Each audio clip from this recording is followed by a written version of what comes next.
Mais uma boa dúvida aí enviada, né, o pessoal. Então, vamos trabalhar com a calorimetria. Lembrando que aqui a gente vai trabalhar com o calor, que é o calor sensível. E aí no calor sensível a gente opera como Mr.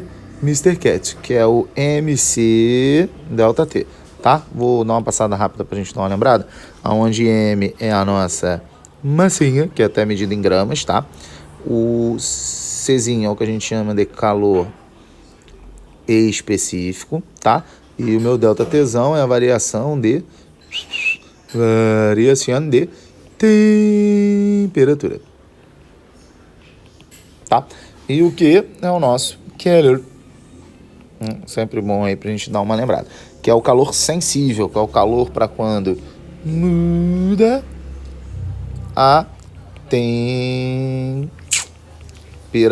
Então é assim que a gente identifica, mudou de temperatura, estou trabalhando com calor sensível. Sempre bom lembrar também de um outro lance, que é o que a gente chama de capacidade térmica, né? Que é o quanto um corpo retém de calor sem alterar a sua temperatura. E a capacidade térmica, a gente representa pelo C maiúsculo, é o produto MC, tá? Então, seguindo o bailes, vamos à nossa question.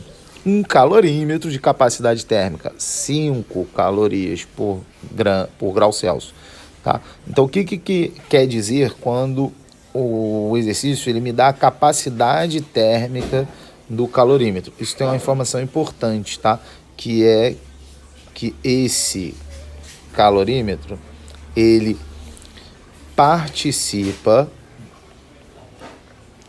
das trocas de calor. Então a gente não despreza ele, tá?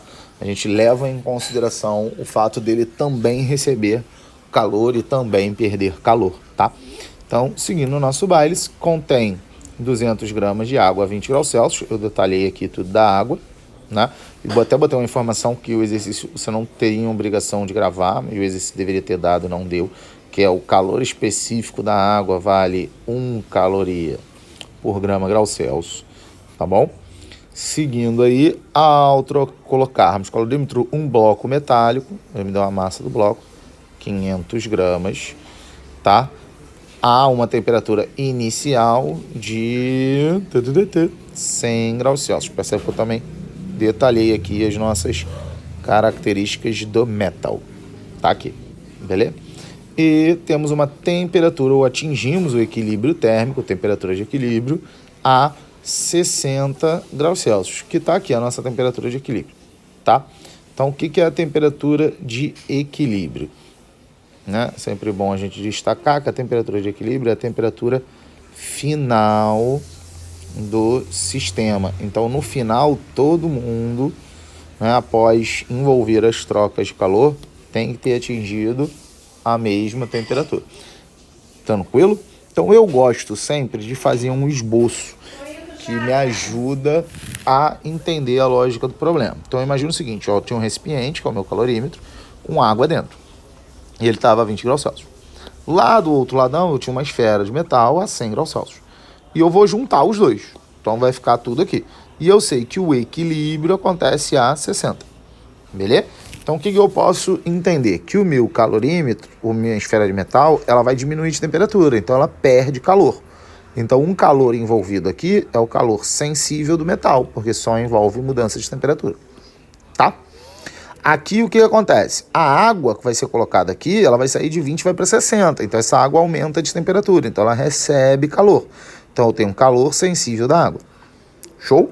Como ele diz no problema que o calorímetro participa, esse calorímetro ele também saiu de 20 e também foi para 60.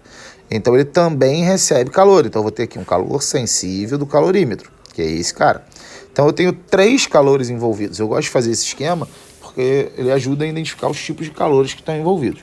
Dessa forma, eu vou ter que o calor sensível do calorímetro, mais o calor sensível da água, mais o calor sensível do metal, todo mundo somado tem que dar 0. Show? Como é que eu vou calcular o calor sensível do calorímetro? Lembra que ele não me deu a massa e o calor específico do calorímetro. Ele deu direto a capacidade térmica. Então, no lugar do MC, vou colocar o Czão. Então, vai ser Czão, capacidade térmica do calorímetro, vezes a minha variação de temperatura, mais massa da água, calor específico da água, vezes a minha variação de temperatura da água, mais massa do metal, calor específico, do metal, vezes a minha variação de temperatura, que é a variação de temperatura do metal. Todo mundo somado dá 0. Então vamos lá de Gavarin. O que vai acontecer? Capacidade térmica do calorímetro é 5. Variação de temperatura. A temperatura final do calorímetro é 60. A inicial é 20, então vai ficar 60 menos 20. Mais a massa da água é de 200. Calor específico, 1. Variação de temperatura. Temperatura final da água é 60. Temperatura inicial é 20. Então vai ficar 60 menos 20.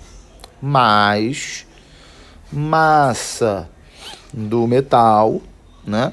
Vou ter 500. Calor específico do metal, que é a pergunta do meu problema, né?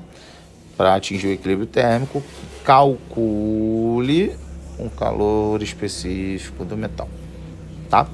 Então, que é a pergunta aqui do meu problema. Vou destacar ele aqui. E a variação de temperatura. Percebe que para o metal é o contrário. A temperatura final do metal é 60 e a inicial é 100. Por isso que nesse tipo de arranjo a gente não precisa se preocupar em quem é positivo e quem é negativo, porque isso acontece naturalmente. Quando você colocar 60 menos 100, aqui naturalmente vai aparecer um sinal de menos. Então, deixa acontecer naturalmente.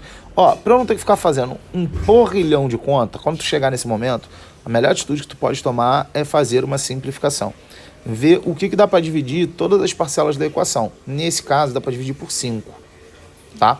Então, como dá para dividir por 5, eu vou dividir todo mundo por 5. Dividir por 5. 1, dividir por 5. Dividir por 5. Isso aqui vai dar 40, né? Dividir por 5. 100. Então, seguindo aqui, vai ficar 60 menos 20, 40. 40, 60 menos 20, 40 também. Mais 100, Czinha é a pergunta. E aqui, naturalmente, o menos aparece, menos 40. Igual a 0.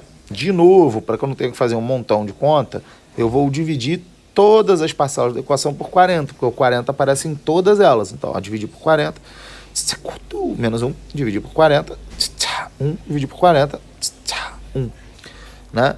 Moriu 0. 0 tu não dividiu por 40, não faz diferença, né, pequeno gafanhoto? 0 dividido por 40 continua sendo 0. 0 dividido por qualquer coisa dá 0. Tá? Então aqui vai ser 1 mais 40 menos 100 calor específico do metal. Esse cara aqui é negativo, eu vou jogar pro lado de lá para ele ficar na vibe do positivo. Dessa forma vai ficar 41, que é a minha soma, igual a 100 calor específico do metal. E aí chego à conclusão do meu problema, que o calor específico do metal é 0,41. Valeu, valeu, valeu.